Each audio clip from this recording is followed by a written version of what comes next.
Welcome back to my channel সোনা ইঞ্জিনিয়ারিংয়ে সবাইকে ওয়েলকাম।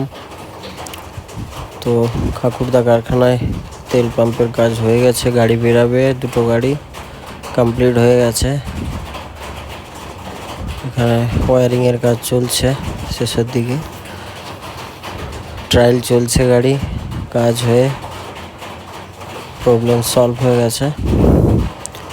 এবার গাড়ি ট্রায়ালের পরে ইঞ্জিনের কাভার টাভার লাগিয়ে গাড়ি বেরিয়ে যাবে।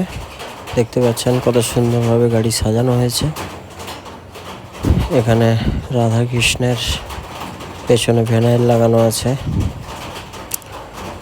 গাড়ি আমাদের কাছে সাজানো গোছানোই দেওয়া হয় গাড়ি কমপ্লিট করে। বাকি আপনারাও সবাই চলে আসুন সোনা ইঞ্জিনিয়ারিং খাকুরদা এবং এগরাতে। খাকুরদায় দুটো গাড়ি বেরাচ্ছে।